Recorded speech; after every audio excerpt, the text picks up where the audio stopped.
Hi. Greetings to the spirit world. I'm so glad you picked me, Abraham, because I'm at a crossroads. Your teachings resonate with me and have ever since I was a little child. I just could not put words to them, and you do. And you've liberated me in that sense. Words are not the best vehicle of communication, I understand, but it's all we have right now. You are good with them. I'm a writer. Thank you. So I recall you saying that the road to where we're going is very wide. There's many different ways that we can go, and because Abraham resonates so deeply with me, it's the way I've chosen amongst many others. Recently I went to Peru. Something I attracted, it fell right out of the sky into my lap, literally. I came home without a debt. It was just wonderful. My kids were taken care of, and my husband didn't divorce me. He threatened, but he didn't do it. While I was there, I ran into the teachings of Sai Baba, and there's aspects of it that are diabolically opposed to what I'm understanding with what you're telling me. Does that make them wrong? No, but Sai Baba has enough credential and enough import in my life that I can't see how to pick and choose what he's so against emotions and them having any meaning. He believes they're illusion. He believes that we should control the senses and the emotions, keep them totally boxed up and separate from us. And give us more. Okay, if you'll allow me to read just a couple of quotes that really... I've been sick, physically sick, because of this clash. I can't seem to continue. Control thoughts and emotions. Go very slowly. Okay. Control your thoughts and emotions. Have control over and detachment from the senses. There is a right and wrong way of behaving. Give up attachment to world possessions. Work hard, do your duty, overcome the five senses. Here's a good one. Overvaluing of emotional expression not only leads to social chaos, but absolutely curtails spiritual growth. Freedom of emotional expression must be balanced by the spiritual attitudes of giving up attachment to emotions at a certain point and of influence of the emotions. I can't make that mesh. Although Sai Baba's teachings in all other areas, they really make my heart sing. What other areas? Well, Sai Baba teaches about not being attached to things in this world such that you're like a wave tossed about on the sea. Well, now, play with that thought just for a moment and feel what we've been projecting here about the two concurrent journeys, where you've got this action world that you've been trying to control. But now, instead of trying to control the action world, instead you are molding the energy, sort of detached from what is, while you set your tone of what you prefer. In other words, we can see a possible resonance with the idea of detachment. It's like the word surrender. People say, well, how can surrendering in any way mesh with the idea of being the creator of my own reality? The creator of my own reality doesn't exactly sound like surrendering. But when you listen to the details of how we teach you to be the creator of your own reality, we encourage you to relax and allow the well-being that is natural to you. So you are releasing resistance and allowing, so then there is a sort of dovetailing. So sometimes what happens is, at the heart of teachings, there is a similar vibration that is expressed in words that then take you off on wild goose chases. And we agree those words relative to emotions do sound diabolically opposed. We would like to hear them one more time if you're willing to offer them. Once again, we have this is translated, and there's a problem with that. It is a problem. Jerry had a person who speaks only Spanish that he wanted to convey some very important things. So Jerry wrote a long letter in English and then had someone who speaks fluent Spanish translate it into Spanish. And he delivered the letter, and then a few weeks later, he met another person who was studying to be an English-Spanish translator, so he had his Spanish letter translated back into English.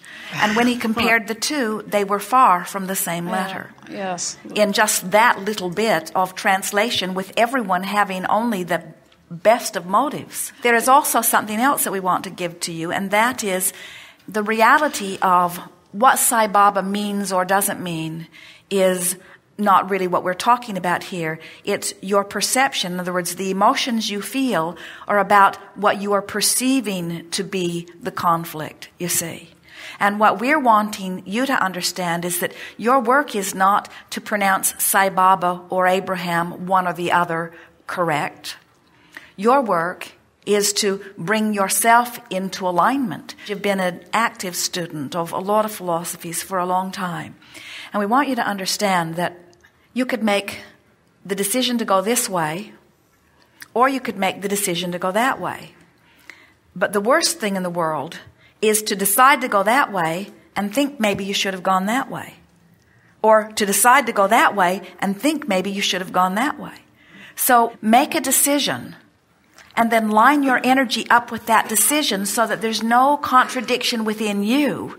And then you'll feel wonderful and well-being will flow to you. People say, yes, but what was the right way? And we say, there isn't only one path. It is a very wide path. It's all in what lines up for you, you see.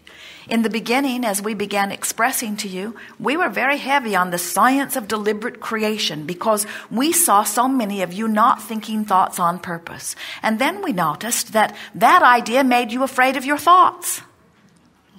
And so then we began softening it a little bit because we don't want you to be afraid of your thoughts. Now we're trying to get you to be at peace with your thoughts and just gently guide them, you see.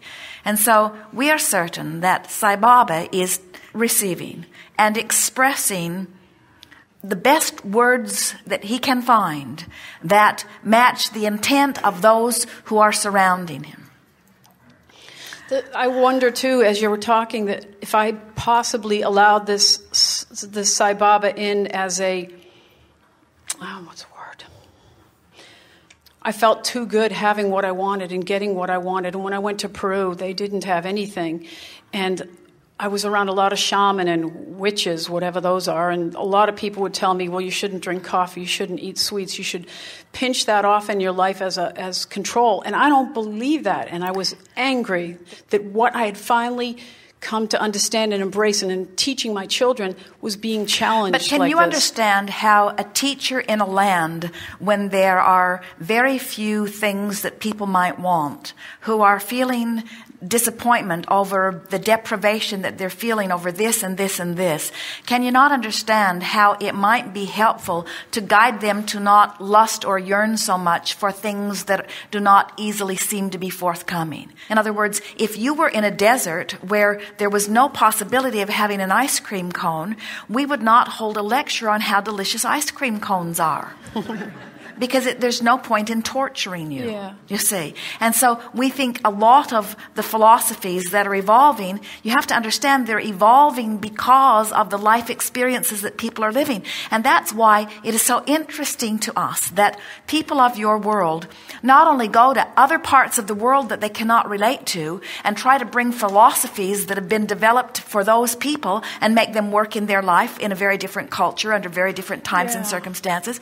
Not only do you go on the other side of the world and do that, but you dig stuff up that was not even in this part of the world, on the other side of the world 2,000 years ago, and try to make it fit. Yeah, that's and it's rather amusing to us when you have guidance within you in every moment that's letting you know how your thought fits. So when you think a thought, even though it might be the best thought that Sai Baba can think, given where he is and what he's living, when you think that thought in the context of your life and it makes your stomach hurt, it means your guidance is saying to you, this thought is not resonating with you. Doesn't make Sai Baba wrong. It makes his philosophy under your circumstances not exactly compatible. What do I do with it? Do I follow your own guidance? In other words, what does negative emotion mean? It means the thought I'm thinking is not allowing the energy to flow. And what do you think is giving you those knots in your stomach? In other words, what is the thought that you're thinking as those knots come forward? I've got two teachers that I want to believe in that aren't saying the same thing, which means one or both of them are screwy. Yeah, I couldn't find peace. But now I see what you're saying. Going to Peru and trying to come home and fit a Peruvian custom into an American lifestyle is difficult at best, maybe even impossible. And tell us again why you did it. Really? I was told that I should stop drinking coffee and stop eating sweets. And I said, decadent why? beast. I know. Well, it challenged me because the group I was with, I'm sort of the rebel, and I like coffee and sweets. It sounds retarded, I know, but that's at every restaurant, everywhere. It's like, how many cups of coffee have you had? I'm like, get out of my face. Why do you care? Because you should give up the things that you love. And I didn't even dare to speak Abraham's name. I was outnumbered, and I didn't understand. And then when I came home, I got sick, and I've been sick up until almost an hour ago. I came here to get well. If you hadn't called on me, I would have tackled you in the parking lot. At some level, we understood that.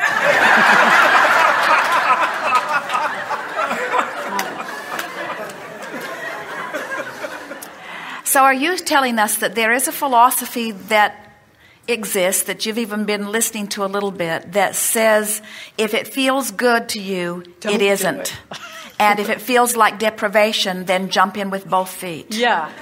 That's what I'm saying. It's no wonder that so many of you are crossways of your own guidance, because there have been so many who have needed you to perform in the way that they needed you to perform in order to satisfy the intentions that they held. And there are many who, even among those like you, worry that if everyone followed their own bliss, if everyone did exactly what felt good to them, then would not the world become chaotic, they ask? Would not people go off and do terrible things to each other? And we say, if people could make their way up the emotional scale so that they get into that range of feeling good most of the time, then there would be very little that would go on in your world that would be upsetting to you. All of the violence, even that which is offered from one government to another, is offered from a place of insecurity. And so as a people or as a person who move up the emotional scale, once you connect with your own well-being, you are not then wreaking havoc on those who surround you, because you only do that from your place of insecurity. Right, okay. Yes. That's great. Thank you. Now I'll go on the road with you.